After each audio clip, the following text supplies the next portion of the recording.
Yo, what's going down, Green Screen Entertainment fans? Your homie Jay Green right here doing something that I've never done before, and that is a series review. Now, one reason why I'm reviewing Alien Earth is because I am a huge Alien fan, have been my entire life. Literally because the first movie came out in 1979 and I was born in 83. So this franchise has been around before I was born, and I love it to death. So when I first saw that they were doing an Alien Earth series, I was weary, right? But when I saw how it was looking, I'm like, damn, I can't wait to see that shit. And let me tell you right now, I don't watch the first 2 episodes and it is fire. So buckle up, let's do this. Now this series is streaming on Hulu, which off the top, it was interesting to me because of the fact is knowing what Alien is and that it was gonna be on Hulu, FX, TV show. I wasn't sure how hard they were going to go, but let me tell you right now, this show does go pretty hard when it comes to the tension, suspense, and the horror elements. Now, clearly by this point in time, we all know that Ridley Scott and James Cameron consider those the creators, if you will, of what we know the Alien franchise to be today. But for Alien Earth, I would consider the creator to be Noah Hawley. And Noah Hawley has brought us shows like Fargo and Legion, which is a level of knowledge that gives me confidence that this show was going to be good. Now, speaking specifically to the Alien franchise, as I said before, if you've been following it as long as I have, then you would know that the timeline for these films is as convoluted as the original X-Men movies. It's all over the place. So I thought it'd be nice to kind of break down the timeline and let y'all know where this series actually takes place in it. So this series right here takes us all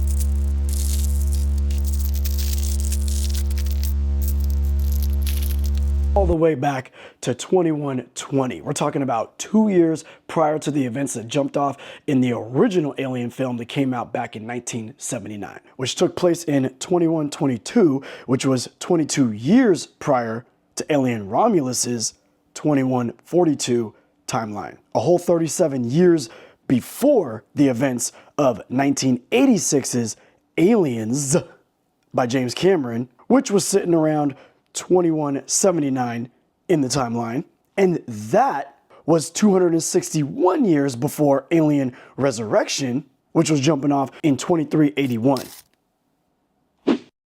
Damn. Now that timeline can be kind of hard to follow, but when you're digging what you're watching, it don't really matter. Now, as I'm breaking down these reviews, I'm not gonna give y'all a specific play-by-play. I never really do that for certain things that I love. I just try to give y'all touch points and vibes so it interests you enough to go check it out for yourself so you can once again experience it raw and fresh and kind of be surprised at what's coming around the corner. Now that being said, I do think that the first 2 episodes were highly entertaining and I am so locked in and on board and can't wait to see where the story and the characters go. Now the story basically starts out where we're following this young girl who is on her deathbed. You got this young genius trillionaire who runs a company called Prodigy. He goes to her and says, look, I can transfer your subconscious into a synthetic body and you will never be sick again. You'll live forever, but you're not going to be able to see your friends or your loved ones. Are you willing to make that sacrifice? Reluctantly, she says, yup, hops on that table and gets this procedure done. Now, sometime after this girl gets this procedure done and they start doing this procedure on other children, keeping them at this Neverland research facility so that they can eventually learn all that they need to learn about this technology, continue to improve this technology, and spread this life-changing technology across the globe. A Weyland-Yutani spaceship crash lands into this metropolis that this boy genius actually owns. He actually oversees this whole area. It's like his district, his city, if you will. And of course, this ship has been carrying some dangerous specimens. And if they get loose, it's about to go down. Now, on one hand, you have the Weyland-Yutani company, and if you've been following this franchise, you know that for the most part, this company could be kind of greedy and just out for their own selfish needs, right? So they clearly want this ship back so they can utilize these specimens for whatever it is they're going to utilize it for, which is probably going to be effed up. However, this boy genius that runs this whole metropolis and has created this technology able to pass subconscious into synthetic life forms. We don't fully know what his motivations are for these specimens or for the ship or the technology that he may find on there. But what we do find out is that this dude, rather than money, is more so about knowledge. He wants to receive as much knowledge as possible. He's a genius, but even more than that, he wants someone else as smart as him or even smarter that he can interact with. I want a woman that's going to arouse my intellect as well as my loins. So between what it seems like are his motivations, or what we might assume the Weyland-Yutani company's motivations are, we can definitely see that the show is alluding to a big corporation battle looming in the near future. Now, the idea of living forever and the humanity that is or isn't present within that is definitely a concept that hooked me from the beginning. And I think that this show is starting to build and develop those ideas and concepts better than Ridley Scott was able to when he did Prometheus and Alien Covenant. But that result is still to be seen. But aside from that dope concept that I'm on board with, it was really the show's aesthetic and sound design from the first minute that got me. This show looks, sounds, and feels like those original masterpieces from Ridley Scott and James Cameron. It's got the bleeps, the sweeps, and it's got the creeps. The what? The what? And the what? You know, the bleeps. The sweeps. And the creeps. Combine that classic sci-fi sound design along with tension and visuals, we got a winner. I like the connection that the show is developing early on between sister and brother. And as they're developing the connection between sister and brother, there's a lot of old school references to movies like Ice Age or baseball games, things like this that based on when this story is taking place are hundreds of years in the past. But the way that they put it in the show makes perfect sense that it would still be relative to these particular characters that we're following. For us, it's nostalgic. For them, it's nostalgic. And it also brings a little bit of relatability because we know those events, they understand those events, and it just draws me in personally to the connection that they have through things that they did with their father and things that I can understand the reference to. So I liked how they did that.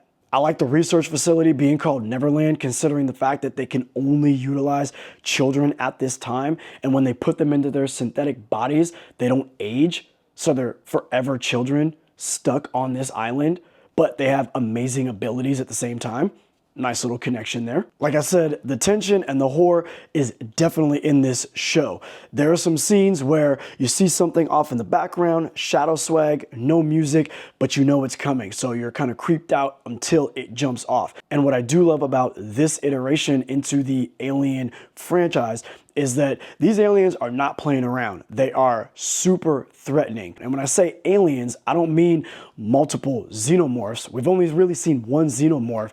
We see some face huggers, but there's other species. And so we never really seen that before. So now that we're seeing these other species and how threatening they are, now you're kind of creeped out of what's really going to pop off around the corner because we're not just watching out for one. And so I thought that the show did a great job at giving us all the development for the main characters, showcasing the threat that is, and then putting them all in an environment where you really aren't certain as to, one, how they're going to be able to contain the situation, two, who's going to make it out of this damaged building and this crashed spaceship, and three, what aliens do we really got to worry about. Now, the second episode ends on a bit of a cliffhanger, as you would imagine, because this series is going to continue to go on. So what I'm going to be doing is every 2 episodes, I'm going to bring y'all my review, my thoughts, my feelings. Like I said, just some vibes and touch points, right? Hopefully y'all are going to be rocking with me as the shows are coming out. Let me know if y'all are checking out these shows. I want to know what you think so we can kind of keep a little bit of that open dialogue. And then when the series is finished, I'm going to give y'all a full review throughout the entire series, my full thoughts on the whole shebang-a-bang. That being said, that's all I got for you today. I hope you check this one out. I thought these first 2 episodes were super fly, super dope. I think you're really going to be entertained. I'm going to catch y'all in about 2 weeks. Your homie, Jay Green, I'm out.